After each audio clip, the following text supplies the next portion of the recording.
presidente dijo va a haber veto a las jubilaciones y habló de los degenerados fiscales. Uno de los aludidos, obviamente porque está en el bloque de encuentro federal de Miguel Pichetto, que en su momento votaron en diputados a favor del aumento del 8% más la nueva fórmula de movilidad jubilatoria, es el diputado Nicolás Massot, que en su momento, en el gobierno anterior, en el gobierno de Macri, había sido presidente del bloque de diputados del PRO.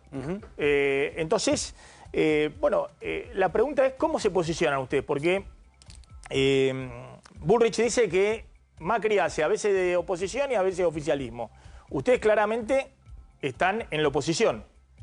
Sí, respecto al gobierno nacional. A ver, estamos en la oposición desde el momento que no estamos en el oficialismo, pero esto no se define respecto a una persona como Javier Milei o de un gobierno, se define por temas. Es decir, lo lógico no es esta locura en la que vive la sociedad en donde todo es por cheque en blanco, ¿no? O Cristina nunca se equivoca o Milei nunca se equivoca. Lo lógico es que las personas y los gobiernos aciertan y equivocan. Y entonces lo lógico es que como respuesta, quienes no forman parte de un gobierno puedan, como en algunos casos, acompañar, cosa que nosotros acompañamos mucho, por ejemplo, el ordenamiento macroeconómico con disciplina fiscal y monetaria, y no acompañar una agenda institucional que nos parece nefasta. E inclusive en aquellas cosas que acompañamos en el orden económico, tener una cantidad de observaciones. Yo te quiero decir en 2 minutos. La ley original de la ley Bases incluía en su artículo 6 la derogación total de la movilidad jubilatoria. A veces nos olvidamos, ¿no? Pero el primer impulso de Milei fue derogar cualquier tipo de movilidad jubilatoria. Por supuesto, ese fue uno de los 3 puntos por los cuales nosotros nos opusimos a la escritura original de la ley Bases. Sí. ¿Cuál fue nuestra respuesta? Que ahora nadie la dice. Nuestra respuesta fue incluir un artículo en la ley Bases que sí salió, que fue votado este artículo en la Cámara de Diputados, por el cual le instruíamos al Ejecutivo que ahorre 2 puntos del producto en gasto tributario. El gasto tributario, va a explicar a la gente, son 32 regímenes especiales con exenciones y perdones fiscales y tributarios a diferentes sectores de la economía. Tierra del Fuego, regímenes de promoción industrial. Muchos de los cuales tienen una razón de ser y hasta podemos compartir, pero en un momento en donde objetivamente los jubilados están pagando la mitad de todo el esfuerzo fiscal del gobierno de Milei, pareciera más prudente buscar un equilibrio. Y dame 60 segundos. El gobierno de Milei trabajó para voltear ese artículo en el Senado. No tocó ningún régimen especial, no revisó ninguna exención impositiva todavía al día de hoy. Eso era la mitad de todo el gasto tributario, paga 5 veces esta ley. Así que no nos vengan a decir que no dijimos de dónde sacar la plata. No lo podemos discutir por una sencilla razón. Milei, en un acuerdo con Massa y el kirchnerismo, tan solo hace 10 meses, cuando era diputado, decidió que no tengamos presupuesto. Que ganara quien ganara, ganara él o ganara Massa, se pusieron de acuerdo para no tener presupuesto. Entonces hoy no tenemos ni la más pálida idea de cuáles son los objetivos fiscales, monetarios o tributarios de este gobierno. Se lo pedimos durante todo este año y nunca han mandado nada. Estamos legislando a ciegas y donde corresponde asignar los recursos de rentas generales es en la ley de presupuestos, que en un mes va a tener que venir al Congreso y entonces ahí vamos a discutir como corresponde cómo utilizamos los recursos del Estado. Esto no es una cuestión de equilibrio fiscal sí o equilibrio fiscal no. Es una cuestión de equilibrio fiscal cómo. ¿Quién gana y quién pierde? Bueno, es evidente que gran parte del ajuste fiscal, por el lado del gasto, entre el 30 y 40% del ajuste fiscal, por los jubilados. Exacto. Eso nosotros lo que estamos diciendo lo reconocen todo el mundo. Se le fue la mano. En vez de que sea un 30, bueno, es hora de que algunos otros sectores empresariales, o las Fuerzas Armadas para comprar aviones, o los espías, o que el presidente vuelva a viajar en avión de línea, digamos, o que utilicemos el fondo del tabaco, que hace 2 meses votamos cuando el gobierno lo protegió. Y sin embargo la oposición logró, en contra del gobierno de Milei, que quería proteger un defalco, logró sancionar un impuesto que puede recaudar 2.000 millones de dólares. Te paga toda la reforma jubilatoria de este año. No, por favor. A ver, no, ¿cómo va a hablar? ¿Estuvo Monzó hablando con el gordo Dan? No. ¿Cómo va a hablar con el gordo Dan? Monzó, estamos hablando. No, bueno, está bien. A ver, ¿van a insistir con el veto de 2/3 de los votos? Sí. Sí, vamos a insistir. ¿Y van a tener los 160 diputados para efectivamente ratificar el aumento de jubilados? Bueno, estamos trabajando en eso. La última vez, hace 2 meses, cuando fue sancionado originalmente, salió por 2/3 con una veintena de ausentes. Ahora lo que habría que ver es si esos ausentes esta vez van a estar presentes y cómo se repartirían esos votos. Va a estar muy cerca. Acá el planteo, más allá de un diputado más, un diputado menos, es la gravedad que reviste estar legislando sobre movilidad jubilatoria, que la Corte Suprema ha indicado en repetidas ocasiones que es responsabilidad del Congreso, y que el presidente vete una ley sancionada con tanto consenso y considere que puede la movilidad jubilatoria pender de un DNU, que es muy frágil, que puede traer una catarata de juicios y que además DNU que puede ser derogado con mayoría simple, no con 2/3. De manera que creo que al ser un tema tan relevante, insisto una vez más para que quede claro, nosotros estamos absolutamente consustanciados con el equilibrio fiscal y de hecho en nuestro gobierno, con una velocidad obviamente menor, en el gobierno de Macri fue lo que buscamos, en el gobierno de Juntos por el Cambio, fue lo que buscamos. La discusión no es si vamos a alcanzar o no el equilibrio fiscal. Yo voy a votar en un mes si el gobierno manda un presupuesto serio, un presupuesto equilibrado. Y vamos a dar estas discusiones, las que el gobierno de Milei no quiso. Vamos a decir, escuche, hay plata de sobra. La vuelta del impuesto a las ganancias, que fue el fraude electoral más grande de Milei, cuando de vuelta dijo que se cortaba un brazo antes de subir un impuesto y nos señalaba con el dedo a los que le señalábamos en octubre del año pasado que era demagogia y populismo electoral. Bajar el impuesto a la ganancia. Bajar el impuesto a la ganancia. Bueno, él, en connivencia con Cristina Kirchner y con Sergio Massa, en un gesto demagógico, lo rechazó, nos lo tiró por la cabeza 8 meses más tarde. Eso no estaba previsto en los cálculos fiscales originales del gobierno y eso recauda prácticamente lo mismo que la reforma previsional. Entonces, no se trata de que hay algunos que quieren el equilibrio fiscal y otros que no. La discusión que la política económica se tiene que dar es para alcanzar el equilibrio fiscal, que tiene que ser innegociable, quiénes queremos que ganen y quiénes queremos que pierdan. No, y hay un dato más respecto a los impuestos, que con los aumentos tarifarios, el gobierno con los impuestos que van adosados a las facturas, por ejemplo, de luz y gas y de otros servicios, va a recaudar este año el equivalente de la suba del impuesto a las ganancias. 0,2% del PBI de acá a fin de año. Es decir, que el Estado sí, va enganchado con sus impuestos a la factura de luz y de gas y de otros servicios públicos que pagan los ciudadanos. Claro. También van enganchados las provincias, van todos enganchados sobre eso. Pero para ver la magnitud de la carga impositiva que hay en las tarifas, en los servicios públicos. Sí. Sí, no, me quedé pensando, si vos apuntás a un escenario, impulsás un escenario donde se vuelva atrás con el veto, juntando el voto de todos los diputados, ¿eso implicaría un debilitamiento de Mauricio Macri, no en general en la sociedad, sino ante el liderazgo en el PRO? Eso implicaría, me imagino yo, corregime, una política donde ya queda muy claro quién está de un lado y quién está del otro, ¿no? Porque sería tensar demasiado la cuerda. ¿Y Macri dónde estaría? No, bueno, claramente dijo que acompaña el veto. El veto de Milei. Sí, pero Patricia Bullrich le dijo... del PRO también. Patricia Bullrich le dijo que juega a 2 puntas. No, Patricia... Que manda a votar para un lado y después dice que veta por el otro. Patricia Bullrich se lo dijo todo con toda la letra. Le dijo que mandó a votar a los senadores para un lado y que después apoya el veto. No, y lo que dijo Patricia Bullrich es: yo soy oficialismo, Macri es oposición, con todo totalmente cortado. Ahora, si Macri, después de cómo fueron votando los diputados que todavía le dan bola, porque no le dan todos bola, después de cómo votaron algunos diputados que le dan bola, apoya a Javier Milei para que vete esta ley. Y luego, lo que planteas vos es: vamos a vetar el veto. Y bueno, ¿cómo queda Macri ante el PRO? ¿Queda pegado ya directamente al espacio de Milei? Es un tema que tendrán que hablar con él.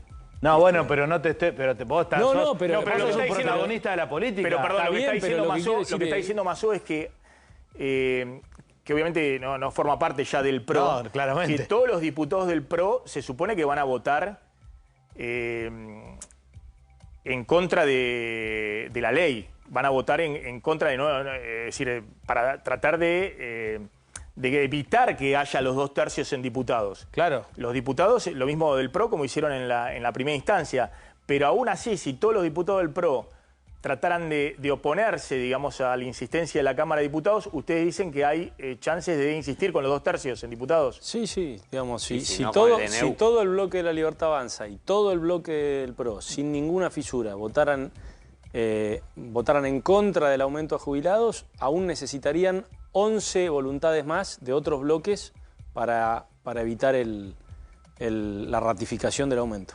O sea que No alcanza mucho, solo, no alcanza con los votos Claro. del PRO. Del PRO. Obviamente el gobierno va a trabajar mucho sobre los gobernadores y sobre, entre comillas, obviamente como parte del juego político, la compra de voluntades a cambio de beneficios para las provincias. Bueno, podrá hacerlo, estará yendo en contra de toda su prédica, ¿no? Porque es que es lo que vimos en la ley base, ¿no? Hay 250.000 despedidos por el freno total a la obra pública, pero en la ley base revoleaban rotondas, accesos, puentes. Bueno, pero A los eso- gobernadores le tiraban. Yo lo que digo es que Pero eso es así, digo, hay que no, ser nos horroriz- consistente. no seamos hipócritas. No, pero los no es votos se hipócrita. juntan así, No, pero no Nicolás. es hipócrita. Históricamente No. se juntan No, así pero los no es votos. hipócrita. Hipócrita- Es parte de una negociación. Hipócrita es tener al jefe de gabinete como Guillermo Franco diciendo que el problema es el kirchnerismo cuando fue 20 años funcionario del kirchnerismo hasta diciembre del año pasado. Está bien, Hipócrita pero es eso tener a ya- Daniel Scioli sentado al lado tuyo y diciendo que el problema son las cucas. No, pero eso- Hipocresía es Está esto, bien, hermano. no, ¿De está qué me bien. estás hablando? Pará. Pero una cosa es una cosa y otra cosa es otra cosa. No, esa cosa es esa cosa. Bueno, es Scioli y pero esa- Franco. Son pero- tipos que vivieron al lado de Cristina durante 20 pero años. Está bien, ok, ponle que tenés razón, ok. Eso es harina de otro costal. Lo otro es cómo se negocian los votos en el Congreso. Siempre se negocian ofreciendo y recibiendo. Está bien, pero hipocresía, No necesariamente es plata. decir algo y hacer otra cosa. Bueno, está bien, pero esa diciendo- es otra discusión, No, pero no Nicolás. es otra discusión. O sea, yo lo que te estoy diciendo es que es más grave. Cuando vos decís, no hay que acordar nada con el kirchnerismo, mirá cómo votan con el kirchnerismo, y estás queriendo poner un juez en acuerdo con el kirchnerismo, bueno, loco, eso es hipocresía. Está bien, pero estamos hablando de cómo se juntan los votos en diputados, no estamos hablando de todo No, estamos eso. hablando de Porque cuál si es no la todo un vara, enredo cuál es la donde vara. tenés razón ahí. Pero estamos hablando de cuál es la vara con la que vos le hablás a la sociedad. Eso es lo que estamos hablando. Es decir, porque parece que de verdad digamos, este gobierno no tiene a la casta adentro, parece que de verdad no tiene intereses espurios. Entonces, digo, bueno, muchachos, momento. Diputado, hablando de la vara, la semana pasada, en la Cámara de Diputados, con el presupuesto de la CIE de 100.000 millones de pesos, le dieron un sopapo con más de 2/3 de los votos. La semana pasada, en el Senado, con más de 2/3 de los votos, le dieron otro cachetazo al gobierno con el recálculo de la movilidad jubilatoria. Mayans dijo, José Mayans, el jefe del bloque del Senado del kirchnerismo, dijo que él no descartaba juicio político contra Milei. Y hay un fantasma dentro del gobierno, yo sí lo no descarto. sé si Bien, Yo sí lo eso te descarto. quiero preguntar. No, pero eso digamos, es un disparate. Es decir, la única causal digamos, real de juicio político tiene que ser una violación flagrante de la Constitución. No podemos naturalizarlo por menos de eso. O sea, yo con toda vehemencia voy a marcar cuáles son mis diferencias y con total honestidad intelectual voy a apoyar las cosas que considere, no por mi ley o por el gobierno de mi ley, sino por la coherencia con la que trato de manejarme y por cuál es mi visión sobre donde la Argentina tiene que ir, apoyaré lo que tenga que apoyar. Ahora, no puede haber más dudas sobre estas cosas. No podemos seguir con el fetiche de los gobiernos que se interrumpen. Mi ley tiene que estar hasta diciembre del 2027, por lo menos.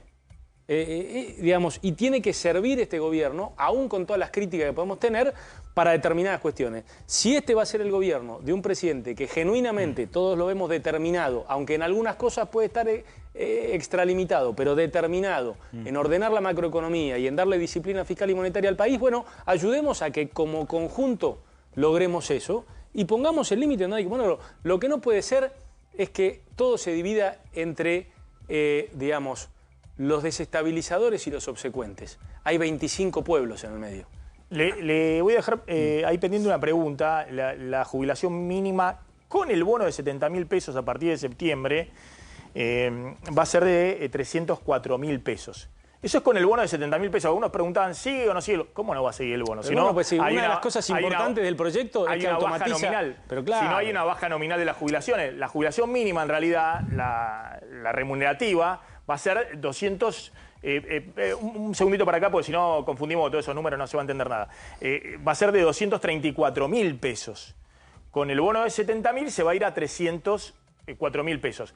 Obviamente, el bono viene congelado desde marzo. Claro. Con lo cual, para todos los jubilados que no ganan la mínima, sino más de la mínima, el aumento va a ser de 4%, que fue la inflación de julio, 2 meses para atrás.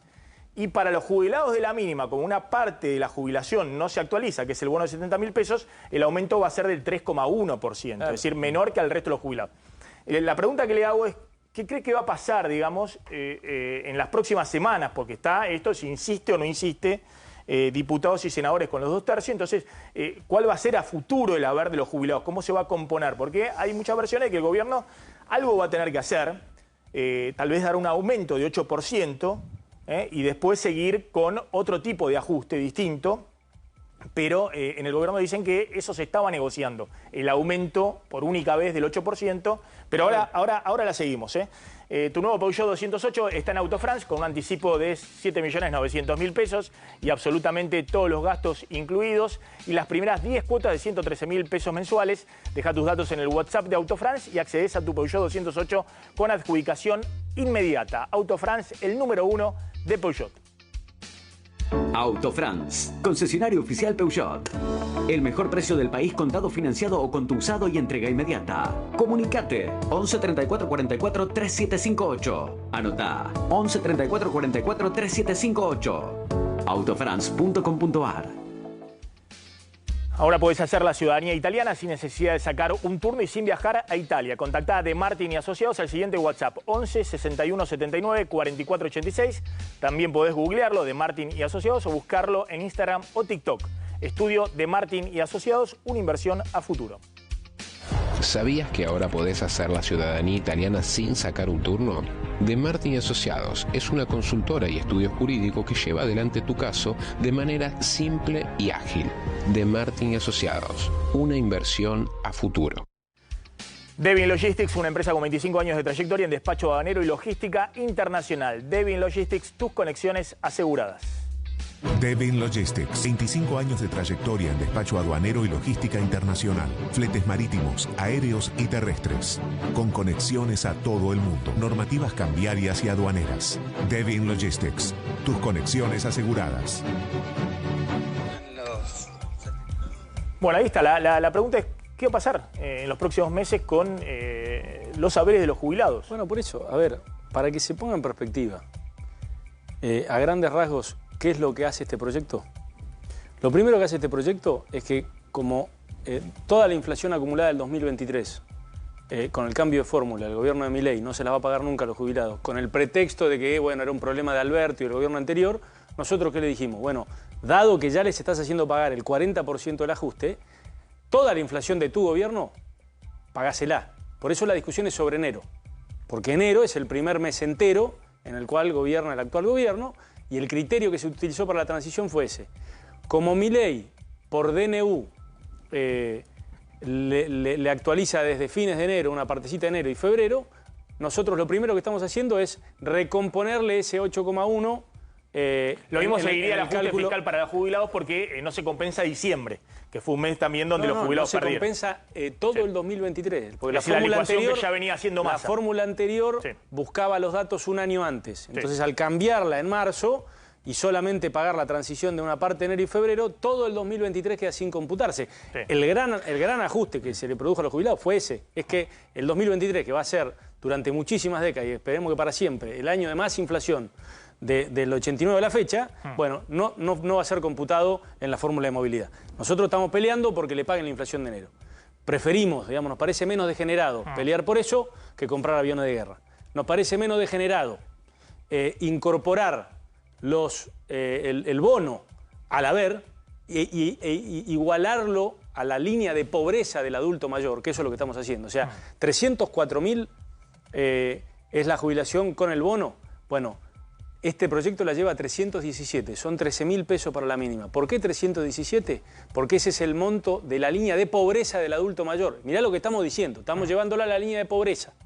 Y nos parece eso menos degenerado que querer financiar a la CIDE con gasto reservado. Y nos parece menos degenerado incorporar un componente salarial a los jubilados. ¿Para qué? Para que cuando la economía vuelva a crecer y los salarios crezcan, como los salarios están atados y financian parte de las jubilaciones, lo que decimos es no todo ese crecimiento, la mitad de ese crecimiento que también vaya a los jubilados, lo cual no tiene ningún impacto sobre el Estado, porque el Estado también recauda impuestos al trabajo. Sobre la creación de empleo. Sobre la creación de empleo o sobre la suba de los salarios. Y nos parece menos degenerado eso que seguir sosteniendo los beneficios fiscales de grupos empresarios. Entonces, mirá qué degenerado que somos. Queremos incorporar los bonos, pagarle un componente del crecimiento salarial futuro a los jubilados y llevarlos al nivel que la mínima esté en la línea de pobreza del adulto mayor. Si eso es degenerado, Bueno, hemos perdido todas las varas. ¿Usted lo Y la plata está. Solamente hay que tomar la decisión de gastarlo en esto y no en todas las cosas que acabo de enumerar. Sí. ¿Lo conoce personalmente a Milei? No. ¿No lo conoce personalmente? No. Es decir, es uno de los pocos que no lo conoce. No, de no. todos los que han pasado. Personalmente no. Sí. Va más allá, lo he tenido cerca cuando fue al Congreso en marzo, pero... Claro. Insisto, y usted era el presidente del bloque del PRO en diputados. Sí, bueno, con Mauricio Macri. en esa época Milei marchaba con Moyano, ¿te acordás? Ahora estaba en la oposición de ustedes. Sí, marchaba con Moyano. Hay algunos que dicen que no Milei, sino el entorno de Milei, Karina Milei, Santiago Caputo, son más proclives a hacer acuerdos con el peronismo que con el PRO. No lo sé. La verdad que yo los veo poco proclives a cualquier acuerdo público, que son los que la política deberían abundar en la política, porque la política se hace a la luz del día. Los veo más proclives a acuerdos no tan públicos como los que te acabo de mencionar, ¿no? Lo de la detracción de ganancias en el medio de la campaña, no tener un presupuesto este año, la nominación de jueces, digo. Pero ojalá que el gobierno mejorara su predisposición a acordar con los sectores que considere, porque lo que es muy contradictorio es tener un sistema republicano de mayorías y minorías, donde las mayorías es lo que a vos te permite gobernar y mostrarte tan reacio a todo tipo de acuerdos cuando vos tenés una posición minoritaria. Eso es contradictorio. Y ya repasamos, la agenda viene en fondo de la CIDE, universidades, jubilados y Corte Suprema, ¿no? El juez dijo en la Corte Suprema, lo vamos a repasar con Javier Calvo y con Carlos González Prieto.